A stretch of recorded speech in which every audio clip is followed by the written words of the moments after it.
Assalamualaikum warahmatullahi wabarakatuh. Perkenalkan, nama saya Widiati, mahasiswa D3 RMIK Poltekkes Kemenkes Tasikmalaya. Pada kesempatan kali ini, saya akan presentasikan hasil dari praktek klinik 4, yaitu dengan sistem daring dengan bersumberkan data dari Santosa Hospital Bandung Sentral. Untuk latar belakang, yang pertama, menurut Permenkes RI nomor 55 tahun 2013 pasal 1 ayat 1, perekam medis adalah seorang yang telah lulus pendidikan rekam medis dan informasi kesehatan sesuai dengan ketentuan peraturan perundang-undangan. Kemudian, pengertian dari COVID-19 menurut WHO. Penyakit menular yang disebabkan oleh jenis coronavirus yang baru ditemukan. COVID-19 ini sekarang menjadi sebuah pandemi yang terjadi di banyak negara. Kemudian pentingnya praktek klinik 4 bagi mahasiswa D3 RMIK, yaitu sangat penting untuk melatih kemampuan mahasiswa sebagai bekal untuk kedepannya, juga mengetahui sejauh mana mahasiswa memahami teori yang telah disampaikan sebelumnya. Kemudian dalam situasi pandemi ini, praktek klinik 4 tetap dilaksanakan menggunakan sistem daring serta dikerjakan secara individual. Yang pertama ada manajemen mutu informasi kesehatan. Analisis kualitatif di Santosa Hospital Bandung Sentral belum dilaksanakan secara berkala. Berdasarkan hasil analisis kualitatif yang dilakukan oleh penyusun terhadap rekam medis diagnosis akut appendicitis, dengan menggunakan metode Hatta dan Huffman, didapatkan hasil analisis kualitatif pengisian data administrasi sudah baik.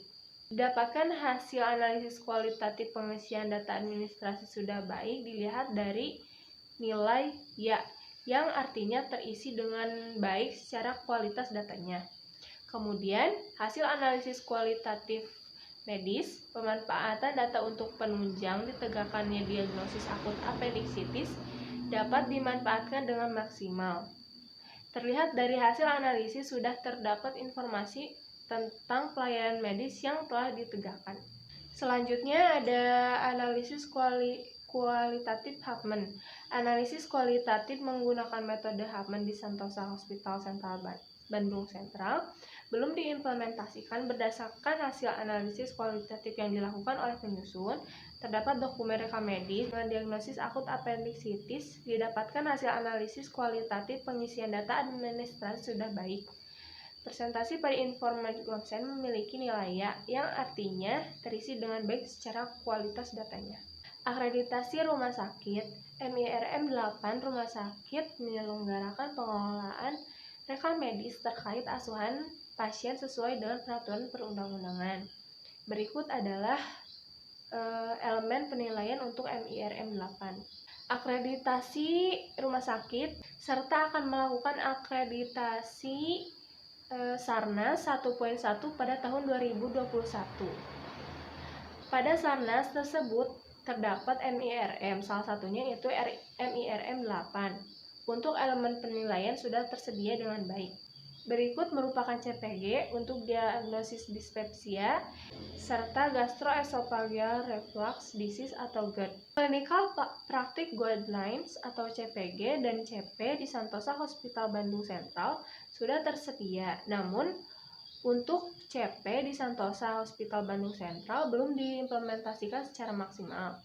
Dan untuk CPG dibuat sebagai pedoman atau acuan dalam pembuatan CP. Selanjutnya yang kedua ada sistem pembiayaan sarana pelayanan kesehatan. Untuk sistem pembayaran asuransi, yang pertama ada alur klaim pasien rawat inap. Dokter DPJP menyatakan pasien boleh pulang, kemudian billing ruangan menyiapkan berkas klaim. Kemudian dilanjutkan ke billing BPJS untuk dilakukan cek tarif rumah sakit dan coveran BPJS. Selanjutnya berkas klaim memasuki bagian coding atau grouping. Setelah itu berkas klaim diberikan ke billing AR untuk dilakukan penagihan ke BPJS. Setelah diproses, maka BPJS akan membayar ke pihak rumah sakit. Kemudian ada berkas klaim pasien rawat jalan. Berkas pasien rajal yang telah selesai berobat terkumpul di Bailing rawat jalan, kemudian diserahkan ke Bailing AR untuk dilakukan assembling, klaim, dan cek kelengkapan berkas. Lalu berkas klaim diserahkan kepada koder BPJS untuk dilakukan input ke sistem Inasi Bijis. Lalu diserahkan kembali ke Bailing AR. Berkas klaim yang telah dicek dan di-scan ditagihkan ke BPJS Kesehatan. Lalu terdapat nominal klaim dan ditarifkan ke Santosa Hospital. Jenis pembayaran Jaminan Kesehatan Nasional atau JKN di Santosa Hospital Bandung Sentral terdiri dari 2 jenis pembayaran berdasarkan jenis pasien, yakni yang pertama ada JKN PBI dan JKN non-PBI. Untuk sistem pembayaran menggunakan metode retrospektif, yaitu pembayaran yang dilakukan atas layanan kesehatan yang diberikan kepada pasien berdasarkan pada setiap aktivitas layanan yang diberikan. Kegiatan alur pengklaiman BPJS rawat jalan dan rawat inap sudah berjalan dengan baik dan sesuai dengan prosedur yang telah ditetapkan. Bailing sistem di Santosa Hospital Bandung Sentral ini merekam dan mengolah semua kegiatan dan biaya yang akan dikenakan terhadap pasien, mulai dari pendaftaran, tindakan, pemeriksaan penunjang, pemakaian alat ketika diberikan tindakan, pengobatan yang diberikan kepada pasien, hingga biaya pemeriksaan dokter. Berkas rekam medis yang telah dilakukan finalisasi oleh koder BPJS kemudian diserahkan kembali ke Bailing AR. Untuk di-scan dan dicek kembali lalu ditagihkan ke BPJS. Bailing sistem di Santosa Hospital Bandung Sentral berjalan dengan baik karena sudah terintegrasi langsung ke semua bagian sistem informasi rumah sakit atau SIRS. Hal ini memudahkan dalam akses informasi pembiayaan. Selanjutnya ada sistem Inasi Bijis. Sistem Inasi Bijis terdapat 4 prosedur, yaitu prosedur penginputan, prosedur pengolahan, kemudian prosedur hasil interpretasi, prosedur pembayaran biaya pelayanan kesehatan. Berdasarkan analisis data hasil input klaim, jumlah tarif Inasi Bijis Santosa Hospital Bandung Sentral, tarif Inasi Bijis penyusun, terdapat perbedaan tarif saat melakukan input Inasi Bijis. Hal tersebut disebabkan karena aplikasi Inasi Bijis yang digunakan di Rumah Sakit Santosa dengan yang digunakan oleh penyusun itu berbeda. Untuk aplikasi Inasi Bijis di Santosa sendiri sudah terhubung dengan BPJS. Selanjutnya ada KKPMT 5. Pada kasus neoplasma terdapat perbedaan kode. Untuk tumor mamai suspek malignan di Rumah Sakit Santosa diberikan kode D48.6, berbeda dengan yang penyusun temukan. Ini dikarenakan perintah dalam ICD-10 untuk melihat kode neoplasma dalam bagian malignan, sedangkan yang dicantumkan dalam resume medis Santosa adalah untuk uncertain or unknown behavior, yang dalam dokumen rekam medis disebutkan malignan yang berarti ganas, maka seharusnya menggunakan kode C. Serta dalam resume medis Santosa tidak terdapat kode untuk morfologi neoplasma. Kemudian yang kedua, tindakan dalam DRM dituliskan biopsi insisi, namun kodifikasi dalam DRM yaitu 86.9, sehingga kode tersebut tidak akurat. Tindakan biopsi dilakukan tersebut yaitu biopsi incision of breast dengan kode pada ICD-9CM yaitu 85.11. Selanjutnya yang terakhir ada KKPMT 7.